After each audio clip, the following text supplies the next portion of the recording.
Introducing Paddy Power's Beat the Drop. We're giving every customer 30 days free entry and £1,000 up front. It's up to you to keep it. All you have to do is answer 10 questions correctly. Play now at beatthedrop.paddypower.com. Hello and welcome to this Monday Postcast. I'm Maddie Plough, joined in the studio by Postcast debutant Robbie Wilders and also Brendan Duke as well. Brendan, you're going to be our Paddy Power man for today, a la Paul Binfield.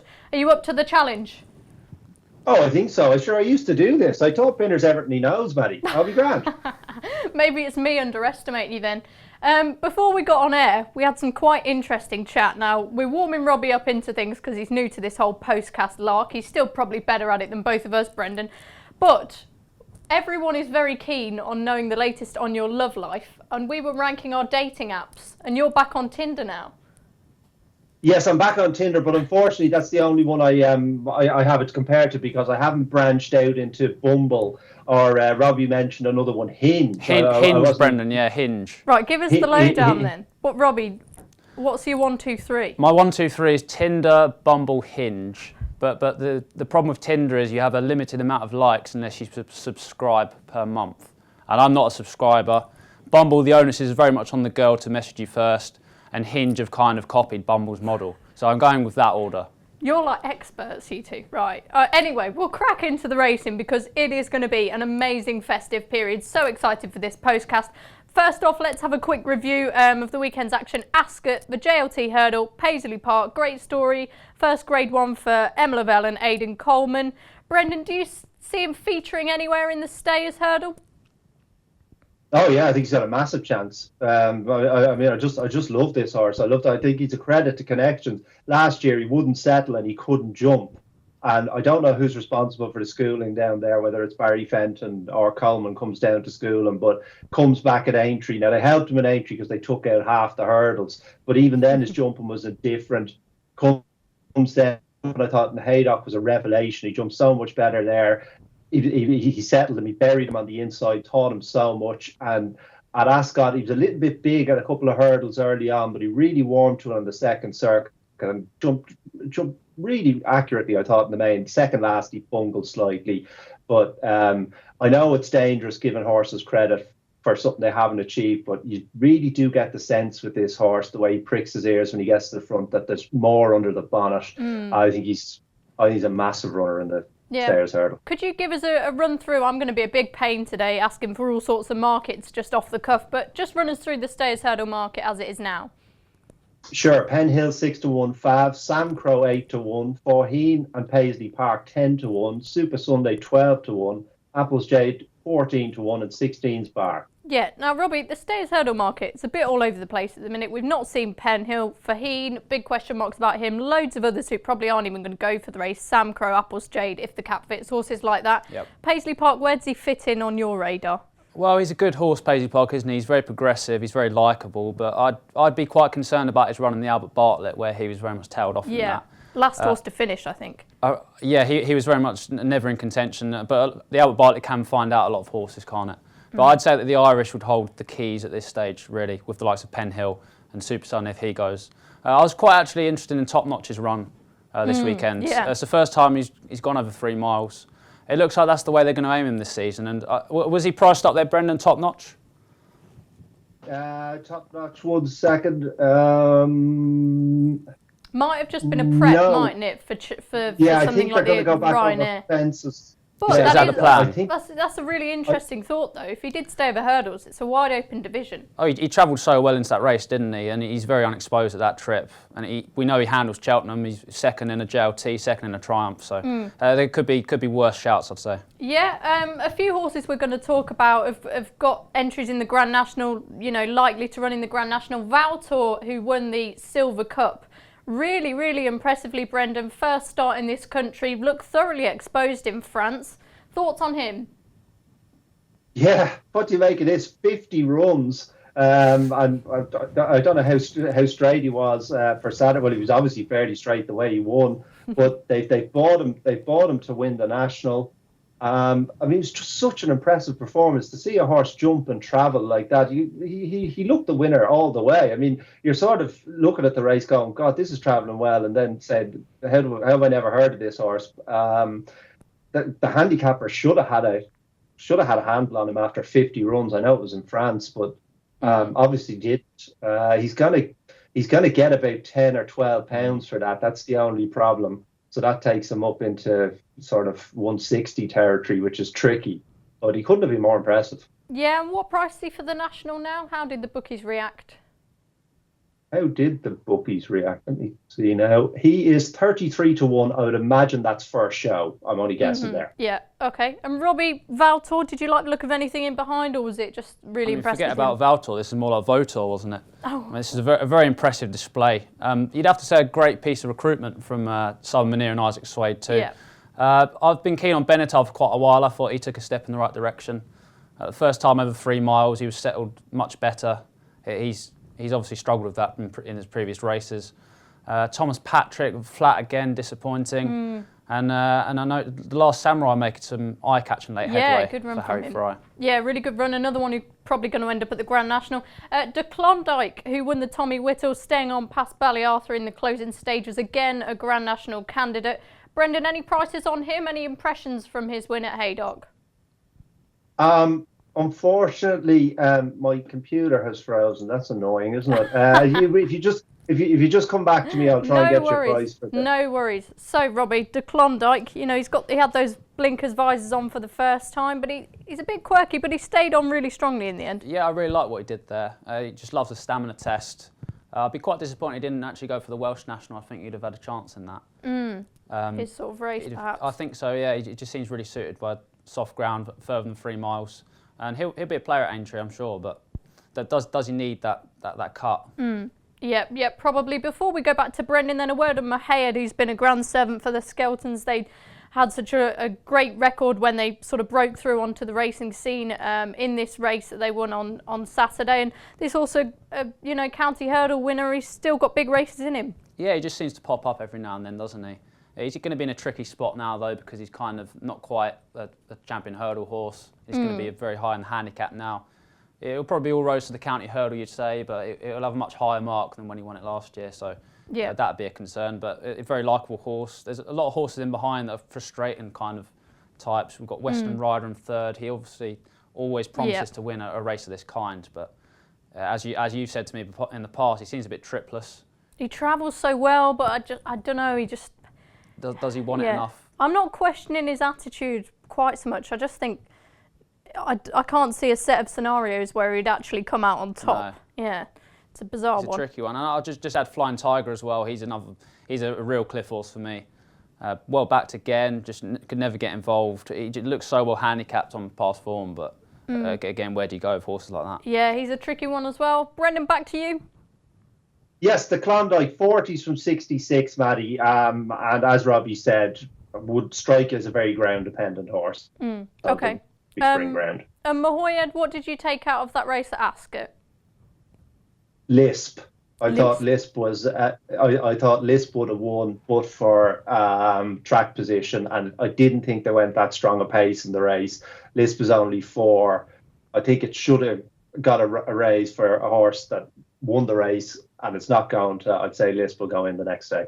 Okay, fairly confident from you there. Just a really quick mention of some of the action on Friday. Angel's Breath, really impressive. And Vindication as well. He looks a Gold Cup type for the future. Brendan, Vindication to start off with. Are there any chinks in his armour that you can see? Well, the chinks in his armour are the RSA is looking like one of the deepest races of all time. That's the problem. But he's a very likeable horse. And again, you do get the sense that he'll keep pulling out more. Now, whether he can keep pulling out more when the looming shadow of Santini is on him, I don't know. But very likeable horse, very good jumper, and he's going to go a long way. Yeah, he is. Robbie, Angel's Breath, were you expecting that sort of performance from him? Oh, I wasn't, but if you saw the betting beforehand, he must have been working the house down at home, really. He was quite keen in the race, but dispatching of the likes of Danny Cohen and Seddon has to be an impressive display on his first start for Nicky Henderson. There's got to be a lot more to come there. But yeah, going back to Vindication as well, I was wondering whether he might be more of a JLT type than an RSA. I don't know, he seems ideally suited to 2.5 miles. Can we get some prices on these two, Brendan, before we move on really quickly? Vindication, I was surprised at how big the bookies were after he won. I thought he'd be a lot shorter, but like you say, maybe that's just reflective of a really strong RSA. Well, indeed. I wonder, that could be a shout from Robbie. He's 16-1 for the JLT, which could be an option. I'd be avoiding the RSA at all costs. He's 12-1 for the RSA, so powers do make him more likely to go for the RSA. For what that's worth. But I think the JLT could be a shout. Angel's Breath. The Angel's Breath is 10-1 second fab for the Supreme. God, he looked like such a professional, didn't he? I mean, he's obviously very talented, but looked like such a straightforward horse in just the second run of his life. So he's 10-1 second fab, so he hasn't been missed. Yep, plenty of quality there. Plenty of quality as well. On Boxing Day, we're going to get stuck in just after this. Introducing Paddy Power's Beat the Drop. We're giving every customer 30 days free entry and a grand up front. It's up to you to keep it. All you have to do is answer 10 questions correctly. Play now at beatthedrop.paddypower.com. Welcome back to this Monday Postcast. Now we're going to get stuck into the action on Boxing Day at Kempton for a start. The 120, the 32red.com Chase is a novices limited handicap now. There's one in this that I'm really interested in. Now it's a very obvious shout because he's the likely favourite, but Glenn Forza for Mick Shannon. They sent out Mr. Whitaker to be second in this to Hell's Kitchen, who also won on Saturday last year. Runs off just 125. I think he could be absolutely chucked in. Brendan, what say you? I wouldn't disagree. He's a great head carriage as well, hasn't he? He's a really likeable way to go on that horse. Second fab at the moment, according to Powers, he's 9-2 behind 4-1 Lockdog Spirit, 13-2 Turtle Wars, 8-1 both Warthog and Del Oro, and 12-1 Bar. And I know also, because it is quite a tricky race, the Powers are going 5-4 on this, so that's a bit of a help for each way punters. Yeah, okay. And who's your personal selection then? My personal selection is this Turtle Wars. He ran behind Warthog on debut, but he basically got taken out of the race. He was nearly brought down. He was looked after the race, after that incident throughout the race. But he did jump well. I think the ground is highly significant for this horse. He ran 5th in a really good hurdle in Sandown last year and travelled like the best horse in that race. I thought just his wheels spun a bit in the mud, but he looks dangerously well handicapped to me, and he'd be the horse I'd be going for. Okay, Turtle Wars for Brendan. Robbie, any fancies? I wouldn't have a great opinion on this one now, Maddie. I thought that Glen Rocco might be interesting on £9 better terms with Warthog, but I probably won't be playing in this race. Okay, we'll move on then to the 155 32 Red Quarter Star Novices Chase. Grade 1 with an illustrious roll of honour. Mike Bite would have won it for falling it the last couple of years ago. Coney Gree, who runs in the King George, subsequent Gold Cup winner, won this as a novice. Brendan, you've mentioned how strong the RSA is. This is like a lovely little appetizer to that. Oh, this is just a scandalous race. I mean, it's incredible. 6-4 Santini, 7-2 top of the game, 5-1 both Bags Groove and the World's End, 7-1 La Bagoa, and 33's Bar. Love that pronunciation of La Bagoa. I think Bags Groove could be quite underestimated in here. I think it pays to be prominent at Kempton, and he's shown that he's really, really fluent over his fences. I think he could put them up to it, but I think that a lot of people are thinking maybe just there might be a few with a little bit more class than him in there, Brendan. Yes, it pays to be prominent at Kempton. Maybe not here, though, Maddie. There's loads of pace in this race, isn't there, with the old bag? And that would be the worry for Santini is that you can't get to the bottom of him, so he wants a real stamina test. But I think this will be a real stamina test because of the pace they're going to go. Bags, I mean, this is the beauty of this race, isn't it? You cannot believe you're getting 5-1 Bags Groove at any novice chase, so you're delighted. So whatever horse you fancy here, you're getting a price you can't believe. It's just a proper heat. Yeah, Robbie, last favourite to win was Dinast in 2012, so recently there's been some turn-ups. Are you on Santini's side or not? I wouldn't be with Santini, no. You can't dispute what he's done over fences so far, but I was really keen on top of the game for this one. His performance at Exeter when he squandered some 20 lengths at the start, and he had absolutely no right to get involved in the finish there, and at one point he looked like he might really put it up to Defi the Soy. I think this horse has a huge engine. He looks already a much better chase and hurdler. Paul Nicholls is awfully sweet on him, and I was it 7-2, Brendan, about him? 7-2 is right, Robbie. Yeah. You can get you can get a bigger price elsewhere as well. That would certainly interest me. Yeah, I know Paul Nicholls has always thought a lot of him. We'll go over to Wetherby now. The 210, the RacingTV.com Roland Merrick Handicap Chase Grade 3. Wakanda, who was second by a head in this last year, is now off 147. He was off 144 then. Any chance, Robbie, or looking elsewhere? Yeah, certainly a chance. Yeah, the one I was eyeing up was Taking Risks. Now he's gone up £2 for a half-length second to Vintage Clouds, and we know a lot of people like this horse for the National. He seems in really good heart this season. Danny McMenamin takes a nice 7 off again. He looks a rider going places, and he'd be the way that I'd be looking here. Yeah, real eye-catcher last time. Prices, please, Brendan Duke. 100 to 30 Wakanda, 4 to 1 Lakeview Lad, 5 to 1 Taking Risks, 6 to 1 both Cross Park, Captain Chaos, 8 to 1 Creve Hill, and 11 to 1 Bar. Where are you playing? I thought it was a tricky race, but I particularly like the jockey, as Robbie said, for Taking Risks. Nicky Richards' horses couldn't be running any better, so I would just about plump for Taking Risks. Brilliant. 2 in favour of Taking Risks then. At 2:30 at Kempton is the Unibet Christmas Hurdle. Bouvardere bidding for back-to-back wins, but he hasn't faced some of these rivals before. If the cap fits taking him on, Global Citizen, Verdana Blue as well, Brendan, just reflects what prices are they? 2 to 7 Beauvoir, 15 to 2 Verdana Blue, 8 to 1 Global Citizen, 11 to 1 if the cap fits, and any price the rest. Okay, like now one of the runners. I know Paul Keeley's quite keen on Global Citizen to at least put it up to Bouvardere. He won the Dovecote Novices Hurdle obviously earlier on this year, and he looked really impressive, and the form of his last run's working out well as well, but he's got to step up, hasn't he?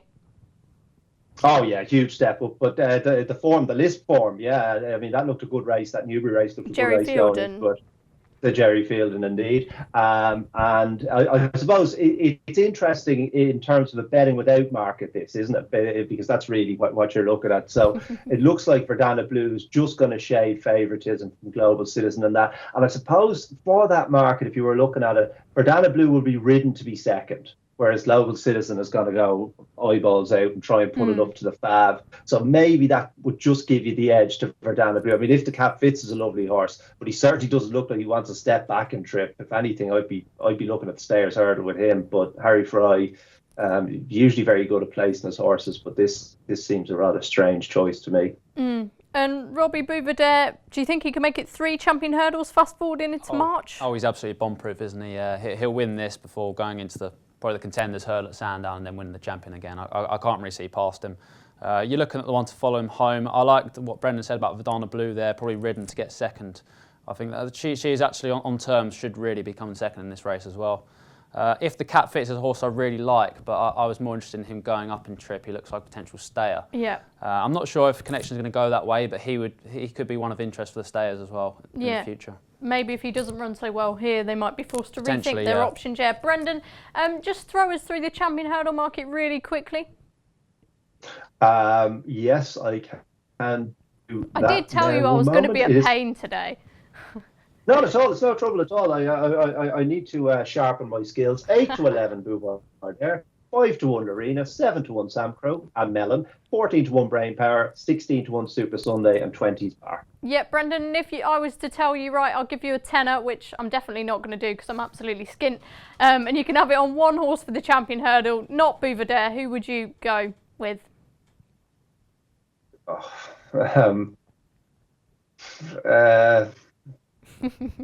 This is me putting you on the spot. Mellon, I suppose Mellon. Course form is very important at Cheltenham, and he ran a huge race there last year, so Mellon. Okie dokie. Moving on to the 305, it is of course the 32 Red King George VI Chase.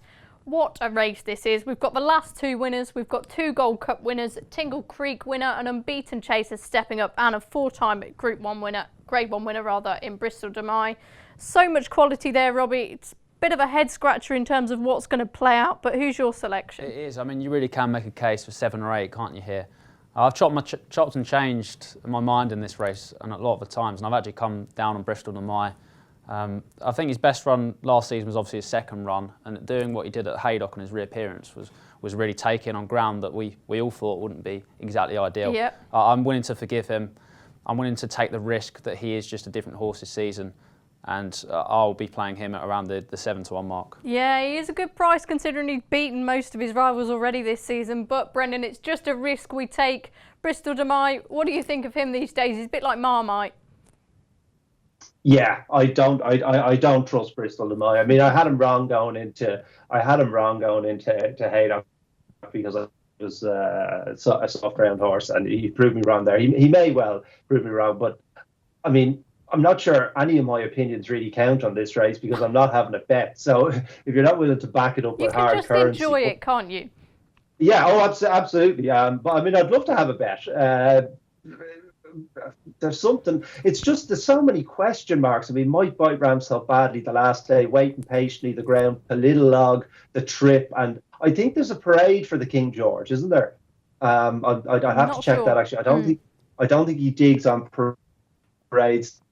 Native River in the Feltham, he jumped out to his left. I don't think the track's. I mean, Thistlecrack just ran a huge race in Haydock, but is he going to jump better? Bristol, I don't trust Bristol. I don't think Clandis Elbow is so. So this is the problem I have. I'm there. That can't win. So nothing can win. So if for a nominal selection, I'll give Mike Bite a pass for Haydock. I do think he's the best horse in the race, and that's the only bad run he's had in about 2 years. So I suppose if you're in the forgiveness, you've got to think about giving him a pass, and he'd be the one I'm backing, but I'm not having a bet. So okay, just spin us through the market just for clarification. Sure, 3-1 Mike Bite, 7-2 Waiting Patiently, 5-1 Politolog, 6-1 Native River, 7-1 Thistlecrack, 15-2 Bristol De Mai, 16 Clandis Elbow, a Pony T for 2, 33's Coney Green Double Shuffle. Now, Robbie, I was talking to you about this beforehand, and we all know I'm a bit mad sometimes, but I think that Coney Green could run a big race here. He proved that he's still got some sort of ability, finishing third at Cheltenham last time. I think, you know, he won the Feltham at this track, absolutely pulverised the field. If they get any rain, he'll love it. As I've said previously, I think it's an advantage to be positive. Have I lost the plot? You haven't lost the plot, but I would wonder if he needed a bit more cut in the ground. He goes so well from the front, doesn't he? I love this performance in the handicap chase recently. I wouldn't put you off at around the 33-1 mark, but I'd be willing to just take a chance on another one. Yeah, probably a few more with the younger legs in there as well. Just talk through Waiting Patiently. What do you make of him going there with no prep and stepping up in trip? Wouldn't it? If you follow the trends, boys, then you know that it's nigh impossible to win a King George off the back of not having a prep run. But he's clearly got a huge engine, hasn't he? He looks like he'd be ideally suited to the step up to 3 miles. I could just see him running a big race and finishing third. And I'm sure Connections would be delighted with that. And then going forward, he could potentially. I know they always dodge Cheltenham, but could he make up into a Gold Cup horse? I mean, he's got a huge engine. But might be a bit too speedy for the Gold Cup, might potentially, yeah. People say Champion Chase, maybe. Well, that would be interesting as well. He's mooted for the Ryanair, but I think this horse could be the most talented in the field, but yeah, he has a little bit against him. Yeah, and speed is often a premium in races like this. I know we did a piece with Paul Nicholls, and he said, you know, Corto Star won a Tingle Creek.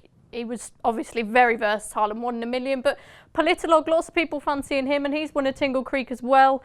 Bit deceptive horse, doesn't tend to win by very far, can be a bit funny when he hits the front, Robbie, but he's done a little wrong, and his form was boosted by Charbel last time. Yeah, very likeable, kind of idles when he hits the front, doesn't he? But with Charbel coming out and winning the Peterborough by 10 lengths, you'd have to be impressed with Politolog. He's very interesting, steps up to 3 miles. He has always shaped, doesn't he, if he needs a little bit further. But I'm just not sure if he's quite top class. Yeah, I'd agree with you on that front. Brendan, what do you reckon of Waiting Patiently Politolog? What chances? Yes, definite chances. Waiting Patiently, I'm just a bit concerned that the ground won't be ideal for him. Politolog, it's just when he goes to Cheltenham, he does tend to boil over at those on those big days with big crowds and what have you, and they have parades. I'm hoping there isn't a parade for this race, but I have a hunch there is. I think if I was back in Politolog, I'd wait and look at him in the preliminaries. He's a brilliant jumper. He must be one of the best jumpers in trade, and that's very strong form, as you said, given £6 to Charbel. And I think if he doesn't boil over, he will stay, and he's a big runner. Okay.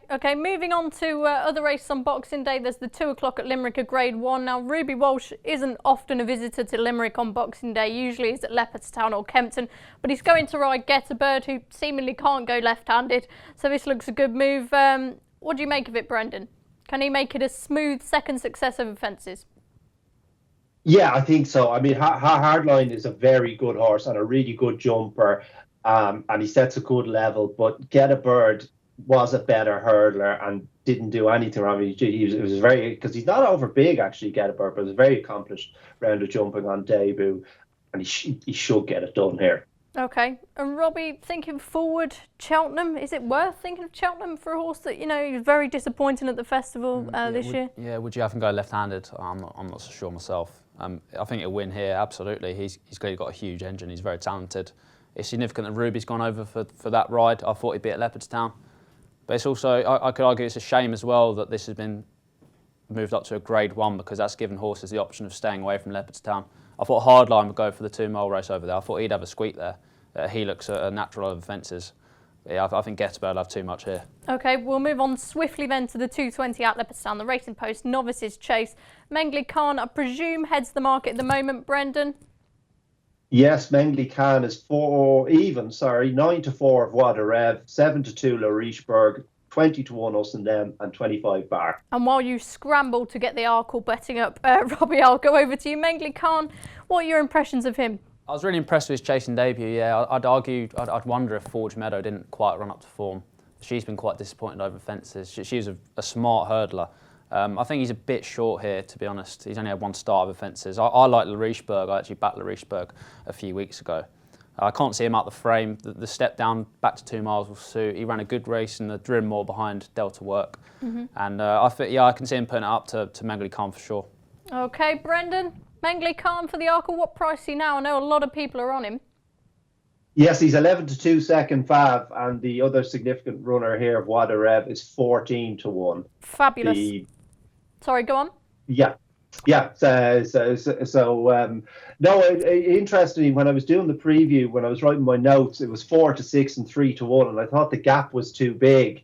It's now evens and 9-4. That's getting to more like it. I think more than twice the price, though. I would chance Wada Rev. It obviously wasn't as good a hurdler as Mengley Khan, and Mengley Khan jumped perfectly well, albeit they took out some of the fences in Punchestown. But this Wada Rev has really come alive for fences and putting 7 lengths into Hardline. Now, Hardline made a bad mistake at the 4th last, I think it was. But I mean, he's still 7 lengths. He gave him a good hide, and he'd be out in front here. I think just at those prices, I still think they're a little bit tilted too much towards Mengley Khan. I think I chance Wada Rev at 9-4. Okay, so both taking him on more on sort of the Arkle market, Kalashnikov, Dynamite Dollars and Maria's Benefits, and runners in the Wayward Lad. That sure to have an impact as well. Before we move on, any other fancies on Boxing Day anywhere, Robbie? I've got a couple, Maddie. Yeah, I'm really interested in Leopardstown's card on Boxing Day. You're a big Irish fan, I am, aren't yeah. you? Everyone, that's well known in the office now, isn't it? I'm quite in tune with the Irish form. Gordon Elliott unleashes a couple of very interesting newcomers, Vision d'Honneur in the maiden hurdle and Fury Road in the bumper. These horses have huge reputations. They're priced up quite short at the moment, but I'd be keen to see how they fare. I thought that Cur Sublime would reverse form with Chief Justice in the juvenile hurdle at 110. He's on £4 worse terms, but he's a bit more experienced now, and I expect him to reverse the form. One at a slightly bigger price at Leopardstown. The Holy One runs in the 2 mile novices handicap hurdle. What time's that at? 1:45 at Leopardstown. Yeah. Now, he's got cheap pieces on for the first time. He's been slightly disappointing over hurdles, but his run behind Blackbow in the bumper at Leopardstown on this card last year was very impressive. And he runs off 1-2-2 here. He's got Sean O'Keefe claiming £7. I think there'll be worse bets at a double-figure price. Yeah, Brendan, won't be too long before you're seeing Robbie swanning around these Irish tracks. Absolutely loves it over there. Any fancies elsewhere on Boxing Day that we've not touched on? A couple. The 1250 is a good novice hurdle in Kempton. Did they leave you out too? Thomas Darby gets a £3 swing for Ascot. And I thought there might be a little bit more pace on it. It's quite a falsely run race at Ascot. I thought Thomas Darby would just about turn around the form there. So he was one. And the 125, that Pertemps race in Wincanton, the 125 in Wincanton, William Henry, ideally, I think he wants to go right-handed. He gets that here. Now, there are caveats because it's the Pertemps qualifier or what have you. I was still surprised he was as big as 11-2. Now, he's favourite, but he's a big class edge here, and he's a very talented horse. I thought he'd be winning. Okay, fantastic. We'll take another quick break now before going on to the rest of the racing. Introducing Paddy Power's Beat the Drop. We're giving every customer 30 days free entry and a grand up front. It's up to you to keep it. All you have to do is answer 10 questions correctly. Play now at beatthedrop.paddypower.com. Welcome back to this Monday Postcast. Now it's a feast of festive action. We're going to move on to the 27th at Kempton. First off, the 120. It's a race I've mentioned already. The 32red.com Wayward Lad Novices Chase. Altior won this 2016. Dodging Bullets 2013. Simon Sig 2011 and Sprinter Sacra. Simon Sig 2012. Sorry, Sprinter Sacra 2011. So it's got a really rich roll of honour. Robbie, Kalashnikov. First off, he's a horse that a lot of people have warmed to for Amy Murphy. What have you made of his chasing career so far? Yeah, I've been impressed. I was more impressed by his second start of fences. I think he gets £5 from Dynamite Dollars here, doesn't he? Who obviously won the Grade 1 at Sandown, and that will probably tilt things in his favour. He's been expertly trained by Amy Murphy. I expect him to win quite cosily here, and I could certainly see his price for the Arkle shortening off the back of that. Yeah, we'll get an idea of his form in with Lawler, obviously, with Dynamite Dollars beating him at Sandown. Brendan, how strong is he as favourite?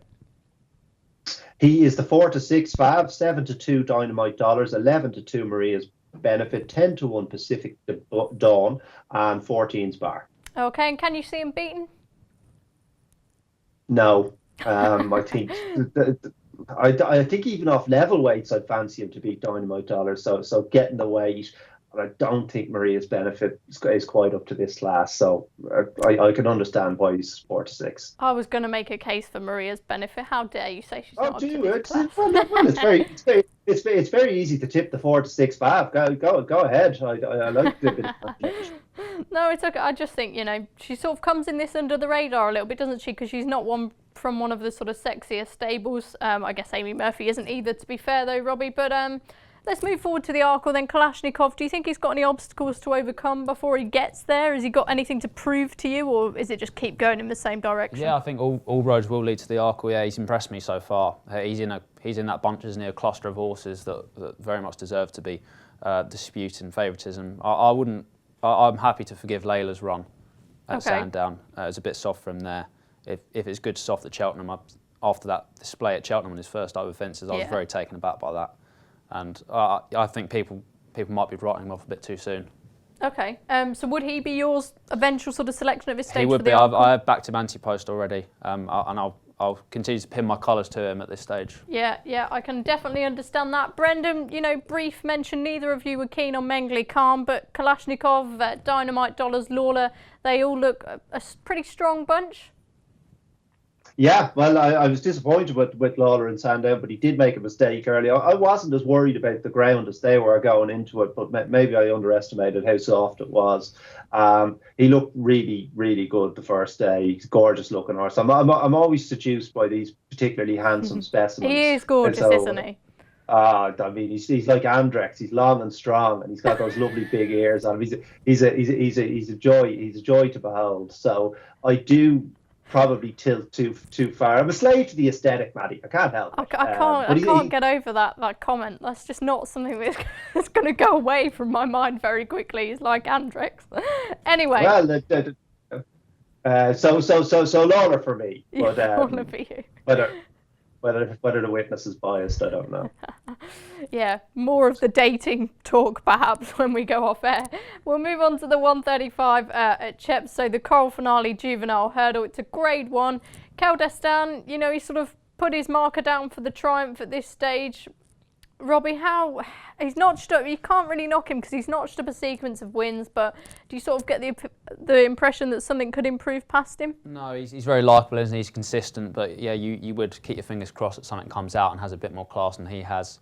Now, Simon Munir and Isaac Swade have an interesting runner, Adjali, who looked good on his first start for Nicky Henderson, but I understand that he's an odds-on favourite for this, which looks a bit short to my eye, but yeah, we're really waiting for the juvenile scene to come alive, aren't we? Yeah. And he admittedly does set the standard, but I wouldn't be rushing to back him here. Yeah, okay. Brendan, how do they bet for this one? And then we'll get some Triumph Hurdle markets up.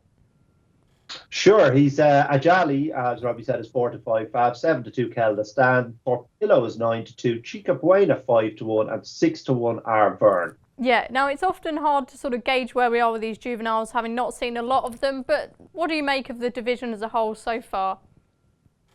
Well, exactly that. I mean, it's 10-1 the field for the Triumph. It's too early to say. Terrible to be sitting on the fence, but I mean, Sir Eric is in there as third Fab. We haven't seen him. Yeah. So it's understandable. He looked very good the first day. Ajali, probably, perhaps as Robbie says, it's over factored into the price, but I think you'd want to be beating the likes of Kelda Stan and Chica Buena, who are likeable but limited horses. So I can sort of understand why he used that price. I'm not sure I'd like to be laying the 4-5 at the same time. Likeable but limited, like that. You mentioned Sir Eric there. Really interesting that Joseph O'Brien's now got him. Robbie placed in the long distance cup, or he ran in that at least. Now due to go over hurdles, how far can he go? I know he was planning on running him in the same race he ran Ivanovic Gorbatov in. It does always concern me, these horses making the transition to JP after being smart on the flat. We've seen a few that haven't really gone on to do much. Obviously Ivanovic Gorbatov won the Triumph. Yeah. We've had Hazard Parliament that came in. He was high class, and he was third in the Queen's Vase, I think. Yeah. He's not really made the transition, but I understand they're both Galileos, and Sir Eric is a Camelot, and he's by Montjeu, and Montjeu has a lot of sort of good hurdlers in his progeny. So he's interesting for sure. He'd have a long way to go, but very smart on the flat. I'm sort of surprised that Aidan didn't keep him as a potential stayer, something like a flag of honour next year. But it'll be fascinating to see how he gets on. But you've got to tread carefully with these horses making the switch, haven't you? Yeah, and I'm not going to force you, but any fancy for the Triumph at this stage? Oh no, I won't be playing in that market just yet. No. Just roll us through the market really quickly, Brendan. For the Triumph? Yeah. Yes, 10-1 Ajali, 14-1 Torpillo, 16-1 Sir Eric, 20 John Snow, Kelda Stan, 25 Chief Justice, Cours Sublime, Montrestel and Cocoa Beach. Yeah, Cours Sublime, obviously he's going to run, so the picture hopefully will be a lot clearer after we've got some of these races out the way. We're going to move on now to the 2:30 at Kempton again, the Unibet Desert Orchid Chase. Altior due to run. Is it going to be a cakewalk, Robbie, do you think? Yeah, it's like Belvedere all over again. Yeah, he's just going to absolutely romp home, isn't he? You can't see any chinks in his armour. If you, again, with these short price favourites, you're looking for someone to follow him home in the without market, and if Special Tiara came over, he'd probably be the one for me. But I'm not even sure you get much of a price, and then there could be 4 runners on the day. Yeah. And that would concern me. It's just a watch and brief, just enjoy a great horse at work. Yeah, Special TR, obviously, I think he's won this race a couple of times, loves the good ground, so if there's no rain, he'll like that. Would you have gone for the King George with Altior? I would have done, because I'm adventurous, but I don't own the horse. And we know Nicky he doesn't like to run his top horses against each other. But I mean, if he keeps winning in the style he does over 2 miles, why would you step up and trip, I suppose? Yeah. But he shapes like he would be potentially even better over 2.5 to 3. So yeah, I totally agree. Yeah. I don't think we'll see it, which is a shame. I don't think we'll see it this season, Brendan, but we could see it next, perhaps. Yes, hopefully. I mean, it is very much in the connection's hands, because I like Robbie, I would be adventurous as well, but I completely understand the dilemma they face, because for me, the Champion Chase at Cheltenham is the most prestigious race in the calendar. So if you have more over than the Gold Cup. Yeah, that's a big shout. But it's for me. I mean, I don't know what the connections, how the connections feel. So what their dilemma is if they feel the same as me. So if you owned a horse, you'd prefer to win the Champion Chase than the Gold Cup? Yes. Wow. Okay. But that's just me. Well, I hope that's as surprising, because perhaps the connections. I mean, there's basically not a race in the National Hunt calendar, and there's not that many. I mean, there's not a race in the National Hunt calendar that I wouldn't back this horse to win. I mean, he wants a trip. It's unbelievable what he's doing over an inadequate trip. I mean, he could. What's he rated now? 175 or something, or 174. I mean, Cotto was 190. Obviously, when you get into these levels, to put a stone onto your performance level is a big ask. But I don't think it's beyond the realms of possibility that this horse could be a 190 horse over 3 miles. So if they want to see just how good he can be, he'll be going up and trip next year, and he'll just be invincible. I mean, he's invincible anyway. He's won his last 15. This is the dilemma again. When you've got to win in formula, why change? But just do it. We just want this could be Cotto Star, this horse. Yeah, quite easily. Fingers crossed he stays sound. Robbie mentioned that, without market or looking at the rest of the field, who would you fancy to follow him home? Yeah, I was a bit sorry because you gave Special Tiara a mention. Fair enough. Does like the track and will like the ground. I'm a little bit surprised that it's joined second fav with God's Own. That's good form with Charbel, giving Charbel the weight the last day from God's Own. Just looking at it now, it's 10-1 Special Tiara, God's Own, 11-1 Diego to Charmel, and 14 Sperdek. So you'd be looking at something around 9-4 God's Own without Altior. That would strike me as a little big. Brendan, I understand that God's Own isn't going to run. Oh, is he not? There we go. According to Tom George, yeah. He's been left in, but that's my understanding. Do you know where he is going to go? There's a target in the new year. I don't exactly recall, but he did say that in one of our articles there we that go. He wasn't going to go. There we go then, brilliant. Well in, sir. You see, that's the thing. If the price looks too good to be true, there's probably a reason. I should have stepped in earlier. Yeah, well... Thank you. As I said, I think Robbie's confirmed that he's better at this postcast than Lark than either of us, Brendan. We'll move on to the 250 Chepstow, so the Coral Welsh Grand National Handicap Chaser Grade 3.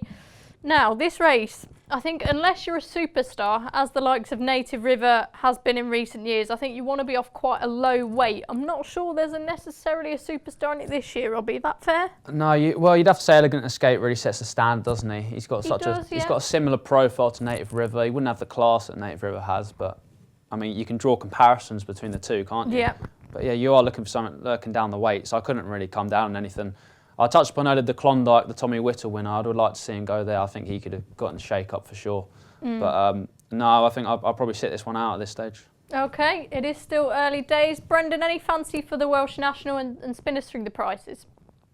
Sure. 5-1 Elegant Escape, 7-1 Folsom Blue and Ramsey's the tie 10-1 Bay Day Seal and Vintage Cloud. 14s brings in Lux, Nout Like Brian and Ballyoptic, and 16s Bar. Yeah, I love that horse, even if it just makes people pronounce it. Looks Nout Like Brian. Yeah, well, he boxed me, did Brian. I'm really sweet on Folsom Blue. They're currently 1/4 powers, but I'd be surprised if they don't go extra places following the decks. I mean, he's £3 higher than the Irish National. I know he'll be 12 a week after this race, but it was only 7 months ago that he ran it. I mean, he'd have won the Irish National, but for the shenanigans. So unlucky. He's absolutely made for this test. You just can't get to the bottom of him. I can't conceive of him finished out of the frame, and I think there's a really good chance that he'll win. The comeback wasn't great, but it was on good ground. It was probably a tune-up. I wouldn't pay masses of attention to it. I just think I trust Gordon Elliott to have him spot on for this race. I think he'll take plenty of beat. Yeah, I thought you were a bit downbeat on his comeback there. I actually really fancied him to place in that race, and I thought, like you say, the ground was probably a bit quick. They didn't really go fast enough for him either, but he still plugged on pretty well. Yeah, I mean, it wasn't as good a run. He ran over hurdles in, was it Sandown last year? Yeah, behind top of the game, wasn't it? Yeah, so I mean, that was a good effort. Yeah. So he did run to that level at Haydock, but I'm not that worried about it. Maybe I should be. You thought he'd run a bit better. It could, like horses, when they get to that age, their form can fall off a cliff very suddenly. So he could be downgrade, but I'll take a chance. If he runs that, if he puts in that Irish National performance, he has to go very close here. Yeah, I think he can run a big race as well. Now, before we move on and get your fancies from elsewhere, just a quick insert from Frank Hickey and his picks. In the Cato Star Novice Chase, top of the game, ran an incredible race the last day at Exeter. He missed the break, nearly 20 lengths, got a bit hampered, and still looked like he was going to win between the last two fences. The fact he could get into the race and be competitive after the start he had shows he's got a huge engine, and he might be one to upset Santini, who I'm not sure the track will suit. If you want to be a little bit cautious, there might be betting without there, and that might be the way to go. But top of the game is a horse that he's going places, I think. The King George, I think waiting patiently is worth chance, and there's question marks about plenty here. If there's enough cut in the ground and he turns up, I think he might make it 8 wins in a row. He's won his last 7. He's stepped up every time he's stepped up in grade, and I think he's worth chancing considering how poorly Might Bite ran the last day, and Bristol de Mice seems to save his best form for Haydock. Politolog would look the danger to me, but I'd be willing to chance waiting patiently. I've a little bit of a sneaky one over at Leopardstown in the 2:55, the 2 mile handicap chase. If Grand Partner turns up, he's one I'd be extremely interested in. He's a hurdle rating of 135. He runs here over fences off a mark of 125. He ran a cracker in the Tri-Town the last day over 3 miles, which would have stretched his stamina. He's done most of his winning over 2 miles or 2.5 miles. He drops back to 2 miles here. Like, he won a handicap hurdle in March of 130 at Leopardstown, and he gets in an hour of 125. He's won 4 times at the track. He might well be an each way price, and I'd be interested in him if he turns up.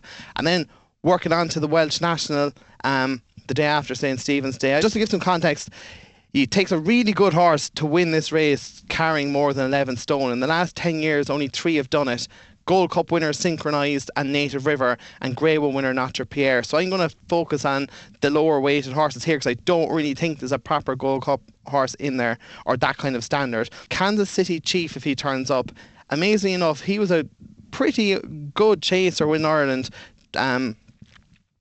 He won a handicap chase in Punchestown off a mark of 123 and was beaten 2 lengths in the Killarney National by Auvergnat off a mark of 130. The key to him is soft ground. He's only run over hurdles for Neil Mulholland, which is quite strange. He landed a massive touch at Doncaster one day, and I think he had a prep run over at Bangor over hurdles there a couple of weeks ago. He was very weak in the market, suggested it was nothing more in the prep. And if he turns up, he's about 25, 33 to 1 in places. He'd be one I'd be giving a squeak to. He's owned by Tony Bloom. If you see a few bob for him, I'd be following it in. Okay, so thanks to Frank for his thoughts. Hopefully a few winners in there.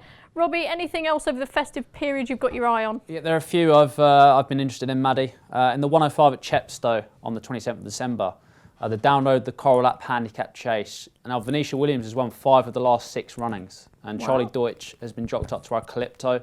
135 looks a reasonable mark, and he can go well there. Mamela has a couple of entries on the 27th as well, and she'll be tough to beat where she goes of a mark of 142. She was running a big race in a long distance hurdle before she went down. I'm not sure if she'd have got involved at the finish, but she was definitely travelling.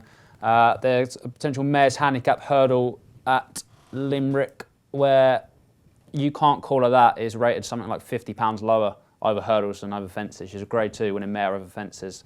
She's interesting there. And finally, just to touch upon one at Leopardstown, the squared financial Christmas hurdle. I quite like Bapom in this.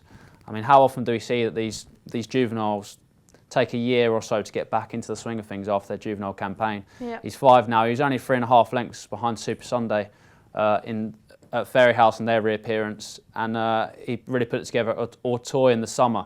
So I could see him taking a big step forward, and I think he's about 20 to 1 with Paddy Power, so that'd be interesting for me. Yeah, maybe just clarify some of those prices with Brendan. I love how you're also squinting to see because you've written so many notes. Yeah, copious amounts of notes. Very well prepared, Brendan.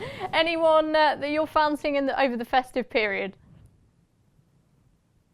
Yeah, I'm a bit conflicted after what happened with God's Own, because again, I think there's a price that's too good to be true, but whether he's going to run, I don't know. The Paddy Power Chase, I was going to back 2 horses, a pair of Brown Eyes, who I backed in the Irish National at a big price, and then everything was going fine. He went off fab, but then he forgot to take off at the 6th fence, so that was a bit of a blow. But he's only £1 higher. I think if he gets around without mishap, he'll go close in the Paddy Power. But there's a horse there at oh, sorry.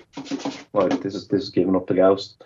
But there's a horse of Noel Meads who won the Tri-Town, and he's 20 to 1, and he just gets into this off.